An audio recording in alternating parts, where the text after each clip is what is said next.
If round 5 taught us anything, it's that you can never give up on a game.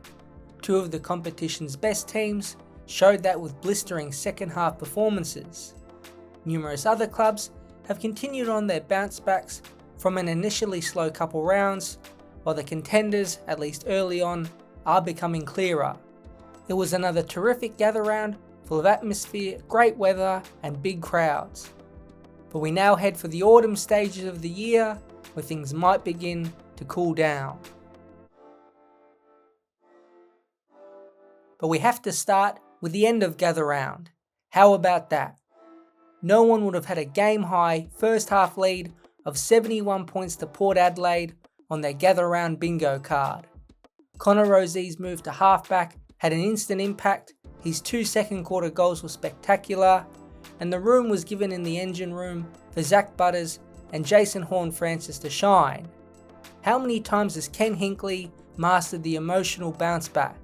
It happens at least 2 or 3 times a year, and they did it again. Now Hawthorn did balance out in the second half and looked like the Hawks we know, but some problems that have been masked by wins in the first month did show. Mabior Chol was the lone key forward isn't cutting it, and they desperately need Mitch Lewis or Cal Shadir back from injury. The other important stat is their record without star Will Day. There were just 1 win and 6 losses without him in 2024 and are now 0-1 without him after Sunday night's loss. He is a star in himself, but frees up all the others around him. It's a big watch, with Day set to miss up to 4 months of the season. Now what this game means for Port Adelaide and Hawthorn in the context of the entire season is unknown. It might just be a one-off special event between the two, but it should fill Port fans with renewed hope that their best is good enough. No panic for Hawthorn at all, but Sam Mitchell knows there are weaknesses in his team. This sport always throws in wild turns like this one, but there's no way anyone saw that type of first half coming. The Hawks did do their best effort to come back from the impossible, but 2 other sides did in their second halves. Geelong came all the way back from 30 points against Adelaide on Thursday night. The Crows looked assured to get the 4 points and were doing it in style, knocking up 72 first half points. But they leaked a couple goals late in the second term, and that cut the lead to just 2 goals. From then on, it really was one-way traffic, and it was the veterans that made a difference. Patrick Dangerfield was so ferocious, and his move to a more permanent forward role is giving great results.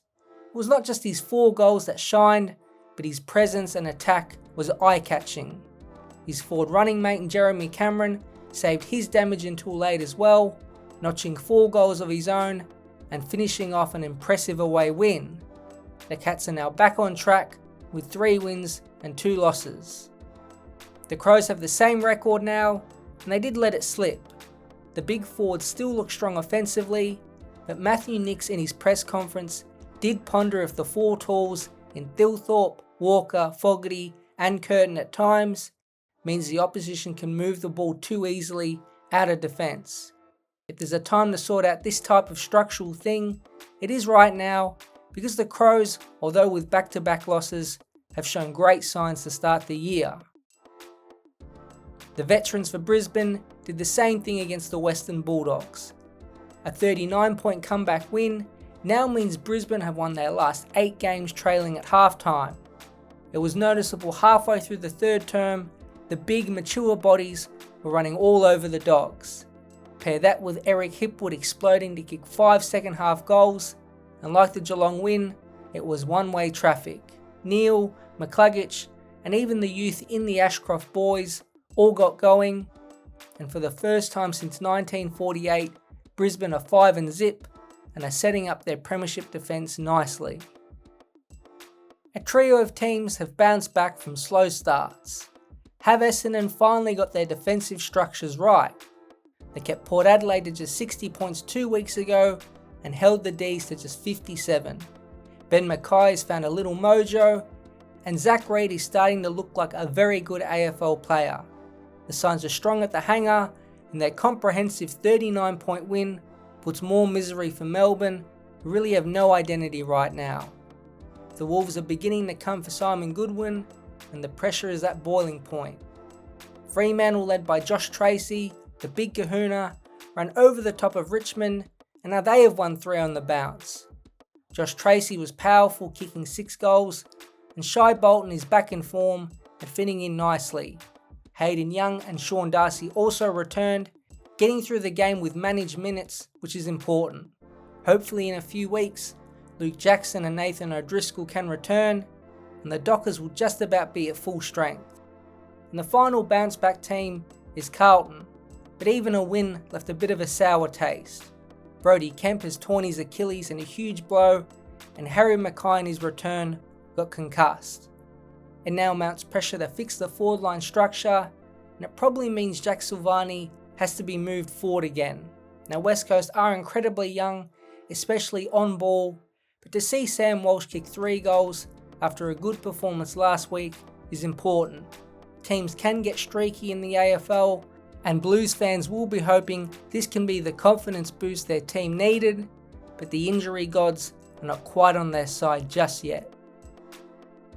To finish off, Collingwood and GWS are establishing themselves nicely. Both are 4-1 with form players everywhere. Even without Jordan De Goey, Lachie Schultz and Dan Houston, Collingwood overpowered Sydney, and their old Warriors are in fine condition. Steele Sidebottom and Scott Penderby both look ageless and at times toyed with the Swans. To go with them, how about Ned Long? Could he be the next midfield bull for Collingwood? He was arguably best on ground and was fierce with 29 disposals and 9 clearances. On the other side of things, the key forward issue still sits with Sydney, and it's glaring. They do have injuries themselves. Papley right now is the big one inside 50, and it's still hard to see where they fit in the mix. Their top end quality is still strong, and Isaac Heaney showed that. Their crosstown rivals in the Giants are humming.